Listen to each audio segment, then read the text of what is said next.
Looks like Sparkling water. your Sprite commercial right there. It's lime salt flavored.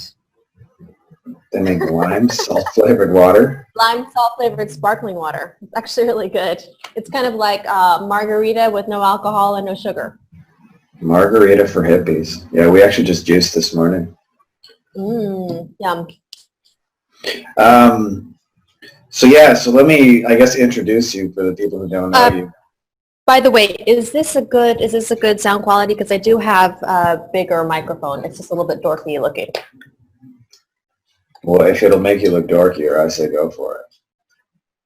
I mean, how's the sound quality? That makes you look like more like 1980s like helicopter pilot in a movie.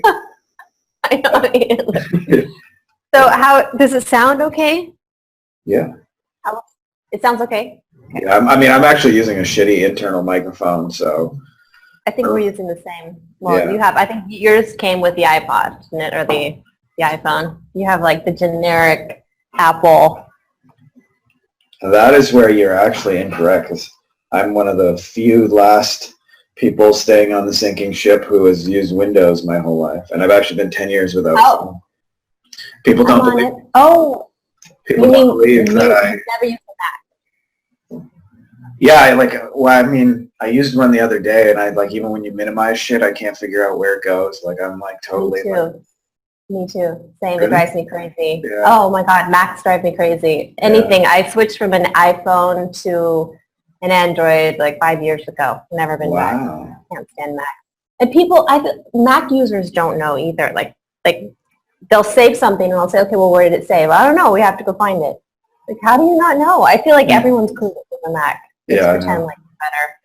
I saw an awesome picture, and it was a college campus, and it had like 100 students, at least 80 of them had some kind of Mac product on them, and the slogan obviously they used for a long time was "Think differently," and then it said ... like everyone else. Exactly. Yeah. Yeah. Exactly. Yeah. But I got to hand it to them. I mean, they're one efficient machine. And actually, I never really liked Apple until I found out very recently that it's a really amazing story. When Steve Jobs sold the iPhone, it was a failing company. I guess like Apple was going to go out of business, and he decided to sell this phone, and it wasn't built. And so there was a lot of sleight of hand going on in the demonstration. So at one point he goes, look, it plays music, and he had to do a quick swap of one, and then they played music on the overhead to like make it look like the phone was playing it, and there was all kinds of like the software didn't work, so when he needed to change screens on the phone, he would like walk behind a podium and switch it out and say, here's how you switch it. So it was all this kind of like stuff, but he basically did what a really great entrepreneur does, which is he sells it, and then if people want to buy it, then he went and actually built it. Then he figures out, like, you write the sales page before you create the whatever. Exactly. So when I heard that, I was like, oh, that's totally different. That's marketing. He's definitely not bad at marketing. That's for sure. That's their strong point. So can I pick your brain on that? Yeah. Because you are the Hannah G. Wiley, and the G stands for gangster. Because stands for gangster. You know, I actually see a lot of people do this online, which is, you know, kind of how we connected, which is this, they want to live this digital nomad lifestyle, and they want to be able to work from a laptop and see the world and go to exciting places and do all this fun stuff. But so many people advertise that lifestyle. It's really cool when you meet somebody actually living that lifestyle. So at the same time, you were running an agency in my niche, going after my people. And, going after your people. I'm going to pick up all the people that you leave behind you. So let's talk about, firstly, I'd love to hear kind of like what your ideas or principles or beliefs or kind of whole thought process on is. How do you make your business, firstly, serve your life rather than a lot of people who have a business that runs their life? Okay, well, so I think it starts with having a terrible business at first. So you can start it perfectly from the beginning. I commend you. But I think the first step is to set it up in a way that sucks and makes you hate your life. So that's the first step. Yeah. And you start realizing slowly but surely all the things that are making it suck. And then you stop, and then you have to kind of do some thinking. And that's when you start making changes. So I was doing everything for everybody, websites. I was, getting clients at local networking events, and it just, it wasn't fun. So I kind of just stopped and started thinking, well, how can I make this just not so hard? Like I was, I run a digital marketing agency, but at the beginning I was just pretty much doing everything for anybody, low baller clients, just trying to get everything that I could. And so it takes a while of just kind of doing it the wrong way to really make you realize, well, okay, I want something different. And at that point, if you're smart, then you start analyzing. Whereas I think a lot of people, they don't, and I shouldn't say that, but a lot of people just push through that. They just think that it's just the way that it is. And so I started thinking there has to be a better way.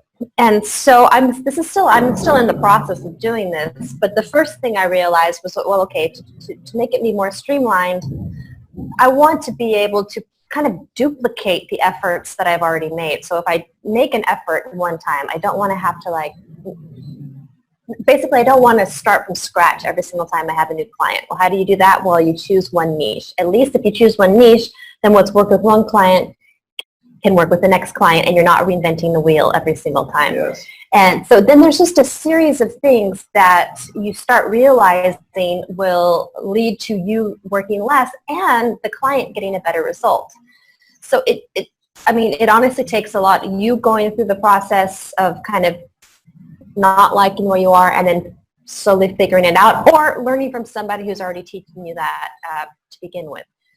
So I am always looking for ways to make the process less work intensive for me and more effective for the client.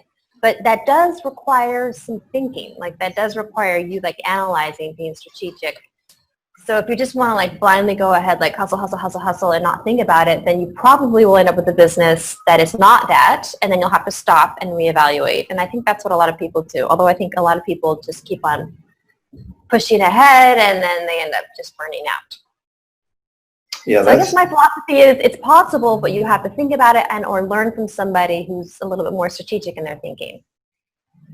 Yeah, I definitely can say personally it's taken about 11,000 iterations, and it's still evolving as you go. If you're looking to do it first time, you probably won't. And exactly. I would say embrace the suckiness, the fact that it will suck at some point. Yes, absolutely. And I see people with all the time broken business models, like you said, that push through it. And by the way, I'm glad you said niche rather than niche. That shows me you're a real world traveler, not a true American. I don't say niche. Yeah. No, that's ridiculous. So on that subject, okay, so you've grown and evolved, and like you, by the way, I had a lot of those same shitty things. My qualifications were also anybody with a credit card or a wallet. And of course, you don't realize all the backlog of work you create for yourself in doing that, all the headaches and difficulties. For example, a really cheap client, as you mentioned, also comes with hold my hand, talk to me, reassure me 17 times. Why is this not working? It's been 10 minutes. Why am I not a billionaire? And all those conversations. And if you add all that up, it's not actually really, the service you thought you were providing. A whole lot of counseling and stuff in there as well. So I'm curious to know, you've obviously had some big iterations along the way. You're on that super cool globe-trotting level where you've seen a lot of places and you've had some sucky Wi-Fi. What are some of the big iterations that you've been able to create for yourself that allowed you to see the world?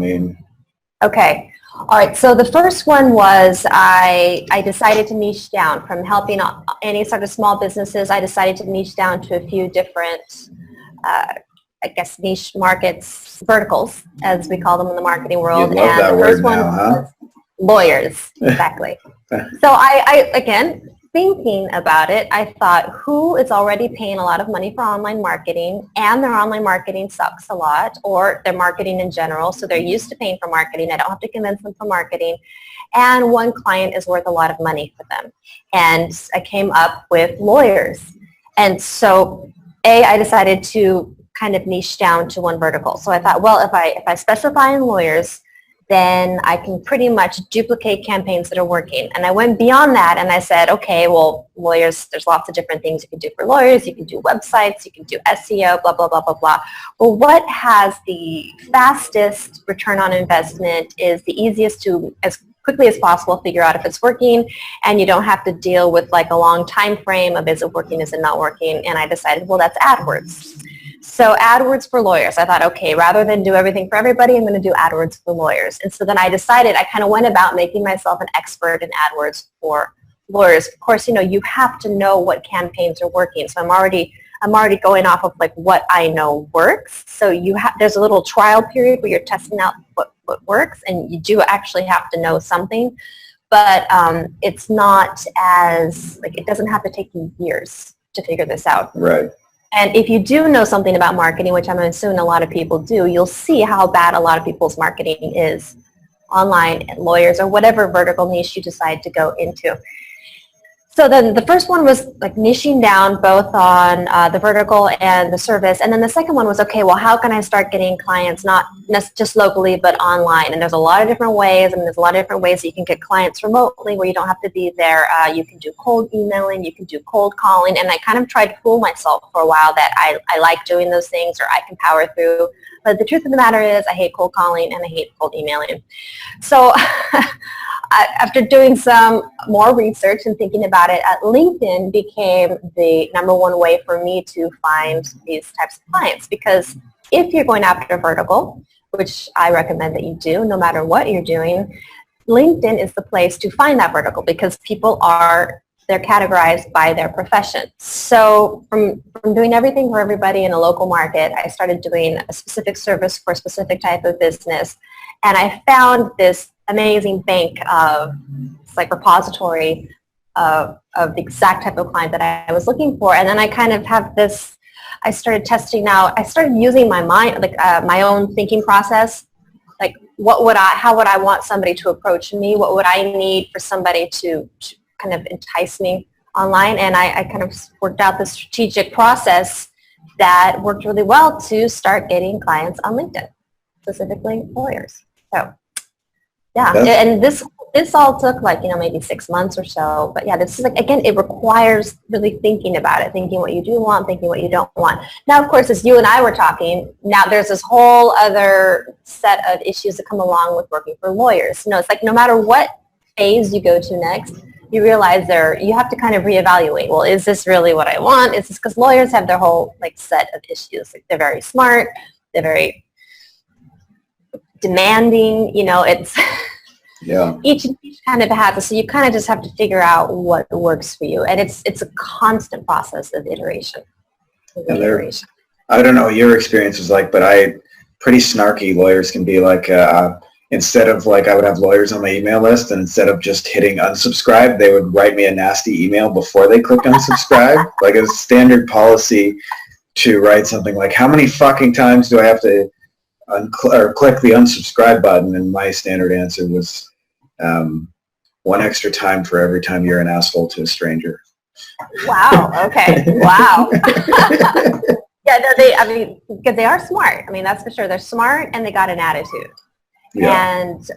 And they're also good at like negotiating. So a lot of times they'll want to negotiate. So of course, you can't just categorize everyone. But no matter what vertical whoever is watching you decide to go into, you will start noticing, okay, so these are the characters. But there's always pros and cons. Basically, there is no 100% perfect anything, but you just kind of have to understand and like just be honest with yourself. Can I handle these pros versus these cons, and how can I make this as painless for me as possible and as profitable for the client as possible? Like, what is the best possible outcome? There's always a way to make it better. Yeah, so that's a really good question that you're making me think of next. Okay, so this is pretty cool, because this is where I think it gets fun, right? And I love your transparency that's not going to happen for somebody day one. Like, people think that they're just going to be running this empire 5 minutes later, and I promise you, you're not. Especially not if you're a beginner. But you mentioned previously that one of the things you focus on, obviously, is how can you get these people this outcome quickly. But you're also, one of the things you mentioned to me before we kind of had this interview, is that you like to outsource as much of that as humanly possible so you're not the one doing it. Because I imagine a lot of people were sitting there thinking they would have to manage an AdWords account, be constantly hounding people on LinkedIn, and that's anything but what you're doing, because right now you're on a beach in Spain. Yeah. I'm sorry, I'm on a beach in Spain and you're in a beach in Mexico. I'm in Playa del Carmen. Yes. And it's actually, I'm looking at the window, it's raining right now, which I love because it's so damn hot here. But so it's like actually gray and raining, but this, pretend like this is what I'm just like living right here. Yeah. Right there all the time. But so first of all, I want to say, while it did take me like a year to kind of play around, it doesn't have to take that long. So while you do have to go through some growing pains, it doesn't have to be as long and painful as like what I went through, maybe what you went through. So it doesn't have to be long and hard. Yeah. There will be adjustment points, but if you like learn from the mistakes of other people, you can kind of start at a higher place where you won't have to deal with as many of those issues. So I don't want to say like it definitely has to, like everyone has to slog through and suffer. Learn from people who've already suffered. Learn from like the deep thinking they've done. Learn from the mistakes that, like already learn from this. Don't just start offering it to everybody. Focus on a niche. Focus on a vertical. Another thing is to focus on the outcome. Don't be like, I hear so many people say all the time, what do you do? I do AdWords. Yeah, that's terrible. That's who cares? Nobody cares. Then they say, okay, well, they try to specify a little bit more. Okay, well, I do AdWords for lawyers. Again, that also sucks. Something like I help lawyers get more personal injury clients with AdWords. Wow, now all of a sudden this is interesting. Now you're talking about the outcome that you offer. So let's say you're a graphic designer. You can say, I help coaches redesign their homepage to get 50% more opt-ins or something like the more you niche down, the more you make it appealing to the person who's listening. Like just take what I just said right there and apply it to whatever you're doing, and that will already, you're starting at a higher basis than where I was. So learn from the mistakes of others. Doesn't have to take forever, but you will have these moments of like discomfort, and you just have to think about them, and you don't have to necessarily, Oh, nice jingle. Not my alarm. That was my alarm. So that said, now the other thing was, so you don't necessarily have to do all the work yourself either. You kind of can, as long as you understand how whatever you're doing works, you can then have other people do the actual fulfillment work. And that's what I did. And there are places online, there are companies, white label agencies, outsourcers, freelancers like yourself that you can then go to. And Fiverr if you're a gangster. Fiverr, Upwork, Facebook groups even. Yeah. So it's completely possible to set up whatever you're doing so that you're not doing all the work yourself. Now this setup process, again, it won't be overnight. It can be faster if you're learning from somebody else who's done it, but it's not like you're just going to be like, okay, I'm making $20,000 a month because I found a cool guy on Fiverr, and you're going to have to just go through a little bit of a phase, but it doesn't have to be as hard as it was for me, or maybe it was for me. So let's talk about the shit, actually. What would you say some of the biggest mistakes you've made that you've learned from that you would recommend somebody avoid dearly? Mm-hmm. Well, it was all, most of it was it's still, but at the beginning, I just I dove into it looking for any type of clients. And what I would do now is I would think, okay, what to me seems like a good vertical to get into? How can I get one client in that vertical? So can you tell me, can I reel you in for a second just on that one? Yeah. So I guess what I kind of meant by that is, like what happened because you chose the wrong kind of clients that you kind of really learned from that led you to this understanding of being so strategic about it? Right. So at the beginning, I was going to like these local, what are they called? What's that? Local chamber of commerce. Yeah. Meeting local businesses, and I was offering free consultation on your website. And so I just found myself talking on the phone to like, I think the first one was like a balloon party shop, like they made balloons for parties. Yeah. And she had paid like $300 to her nephew for the website, and I mean, there's like, she didn't have any money to pay me for anything. So here I was kind of giving away my marketing knowledge to people who couldn't even grasp it. Like even if she had taken and run with everything I told her, even if she could, But it's to say, she didn't even have like the resources to do it herself, let alone pay somebody else. So it was just like going in one ear out the other. I was going to a lot of networking events. I was meeting a lot of people. Now, granted, actually that isn't necessarily a bad thing. What you get with networking events isn't necessarily clients. I didn't get any clients. Well, that's not true. I got 2 low-paying clients. But you can meet people who then can introduce you to other people. So networking events, if that's your style, if you're a very gregarious, extroverted person, and that's just, you enjoy doing those things, and those can actually work really well to like make connections in a local community. But I was spending a lot of time at networking events. I was kind of giving away free consultations just to anybody and everybody, just people who were not my ideal client. So what I should have done was, okay, this is a balloon shop. Okay. Does this person have any money for marketing? Are you going to have to convince them that marketing is even a good idea? Like, are they happy with the brother's cousin's son's mother's website that, you know, was made for them? Do they have a need? Do they have a marketing budget? So just one of the first things is your market selection, is your customer, the type of customer. Because if you choose the wrong type of customer, you will spend a lot of time and a lot of work with way fewer results. I mean, you can spend the exact same amount of time helping somebody who has the money for a marketing budget as you can somebody who doesn't have money for a marketing budget. Somebody who understands that they need marketing as somebody who they don't understand they need marketing, and you have to convince them. So biggest mistake at the beginning was just spending a lot of time on the wrong types of clients, people who weren't going to be good clients. And I think a lot of people do that. I see a lot of people in Facebook groups saying, gosh, I have this client, you know, he wants me to run all these ads for free, and he's not really sure. And it's as if that person was the last client on earth, but they're not. Be okay with letting prospects go if they're not a good fit. There are other prospects out there. There are better clients out there. So be okay. Like, it tried so hard, you know, the balloon lady and other people like it. Be okay with it not being like them not wanting to work with you because they're not a good fit for you. Just be okay with letting them go. Go for bigger fish. Yeah, I mean, I can definitely tell you, having done the same mistake personally, that, you know, what ends up happening, at least for me, was you get these people who don't pay, never pay on time, and you got to chase them, and then you got to like hold their hand and convince them and persuade them. And then at the end of it, it doesn't work out because often I've had people who are like, okay, I'll spend $100 on ads and see how it goes. And if that doesn't make me a bunch of money, then that's it, right?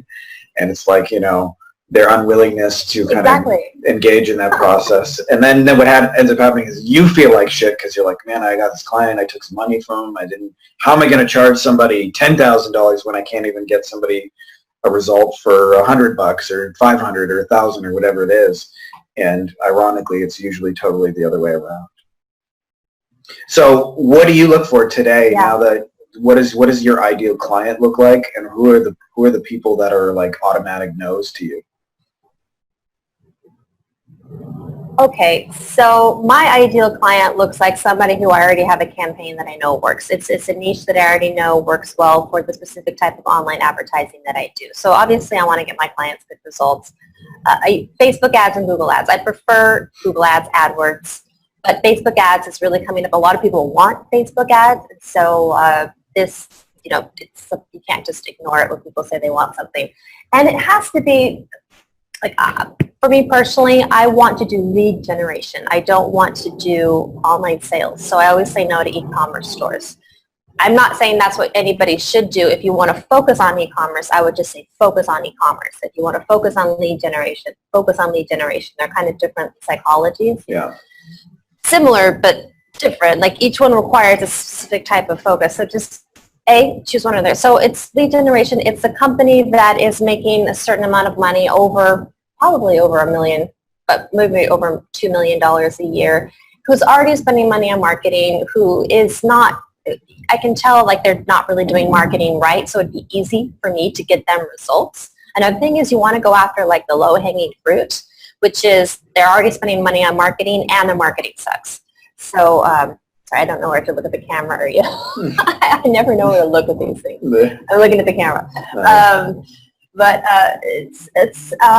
and a willingness. Actually, I like to. So with my whole LinkedIn strategy, I've kind of established myself as an AdWords specialist for lawyers. So I like to go. A lot of times, I'd like to reach out to them, but then have them come to me and ask me and show interest in me. So I look for clients or prospects who are actually interested. Like, I don't have to browbeat them. I don't like to browbeat anybody. I don't like to try to force anybody to or kind of twist anybody's arm. So if you have compelling case studies, if you have compelling like white papers or a report or a checklist that shows people the possibilities of whatever you're doing, be it AdWords, Facebook ads, online design, IT, whatever, if you show them, like give them something that can help them visualize their own success, a lot of times they will come to you.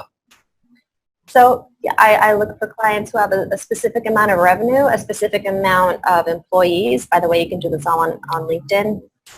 Already spending money on marketing and or are willing to spend money on marketing. They know. So I don't have to convince them that marketing is important. And it looks like I can get them good results.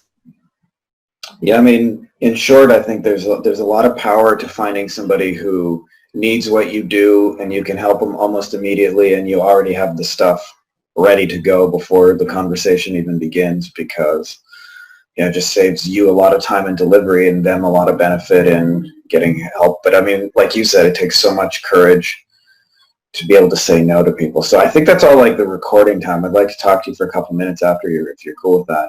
Okay. I just want to say one thing, because this is a question that I see a lot online, and I feel like it's a question a lot of people might have. They're just beginning. It's like, okay, I'm just starting. What if I don't have results? What if I don't have?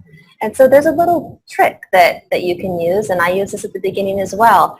It's not that, so testimonials or a portfolio, these are only ways so that a client can envision their own success through you. If you don't have that, there are other ways that you can let the client step into the vision of them succeeding with what you have. And that is to write like a case study about somebody who maybe isn't your client. You never claim that they are your client, but you show them the possibility, like, well, this dentist tripled their revenue using Facebook ads, and this is exactly what they did. Now, you never say the dentist was your client, but at least you show them that you understand the process and you let them kind of envision their success. So think of like, it's storytelling. So you have to paint the picture for them whether or not this is your client or not. And you don't necessarily need to have all of these amazing results yourself to get started. You just have to show that you understand how it works. Hell yeah. In fact, I'll give them another little bonus tip, because that was awesome what you just did, by the way, and you got my creative juices flowing. One of the things that I did in the beginning was I got really good at getting on the phone calls with people who didn't buy from me. That was like one of my beginning steps, was not really knowing how to sell. But the one thing I did do is I got testimonials from the people who never bought from me, just to say that the call was really worthwhile, so that when people were thinking about, should I talk to this guy or not, I would send them like 12 testimonials. Here's people who said it's an awesome call talking to me. That is a good idea. That's a really good idea. So this idea that you can't do it because you don't have anything going or whatever is really amazing. And it's amazing how much you can leverage other people's credibility, like I did as well. Exactly. I interviewed, I don't know if you know the name John Morgan, but he runs the top personal injury firm in the U.S. They got like, I don't know, like 30 locations. And a 10-minute interview with him, which, by the way, he didn't ask, what's your podcast or how many subscribers. I had exactly 0 and I was nobody, but he was like, he understands that it helps his publicity. Even if 2 people ever watch it, that's 2 more people than he had before. So he immediately... Was that on YouTube, or where did you post that? Yeah, I did post it on YouTube. But yeah, it brought me a lot of credibility then to be able to say, hey, if you want to know the top 3 ways of getting clients, here's what I learned from the top lawyer in the entire country about how he's doing it. People tend to listen to those kind of things. So yeah, I mean, like you said, if it's creatively telling a story, then you don't have to get caught up in the idea that I don't know anybody, I haven't helped anybody, especially if you know you can do it. Yeah, exactly. So go ahead. Exactly. You do have to understand the strategy yourself. So you can't just completely pull bullshit BS out of it. I mean, you have to understand, and have confidence in, and obviously maybe even give a discount at the beginning to get your very first client. But if you understand the strategy and you yourself know that it can work, then that's what they're looking for. And I would like to say, can I just say that if people are interested, I do have a checklist on how I... Yeah, that's what I was going to ask you, actually. Okay. I was going to say, shameless plug. Let's hear it. People who want to find out more about you. How do they do so it? I will be putting together a course, maybe a mastermind for people who want to kind of take themselves, start an agency, and then not have to do all the work themselves, find outsourcers, find high-paying clients on LinkedIn. The very kind of outline of how I did it, step-by-step checklist, is at laptopagency.com. And it's pretty much what I did to get started, and now I run my agency. I'm in Playa del Carmen right now, pretty much location independently, and I don't have to do all the work myself. So laptopagency.com is the 7-step checklist, basically kind of to prepare yourself, like I said, learn from the mistakes of others and start on the right footing. That will get you started. Yeah, and if you want to learn how to live this crazy laptop, digital gypsy, nomad lifestyle and have all the craziest travel stories like this girl here, then you definitely want to get that checklist. Or maybe you just want to be at home with your, maybe you just like, you love playing tennis, you want to play tennis every day, you want to stay home with your kids, like it doesn't have to be necessarily traveling, but you want to work from your laptop, you don't want to be tied to the location, you want a little bit of freedom. That's true. Whatever you do with your own freedom is your choice. Some of us like to fill it with the gypsy lifestyle. So thank you so much, Hannah. This is super cool. I'm going to keep you for a minute here.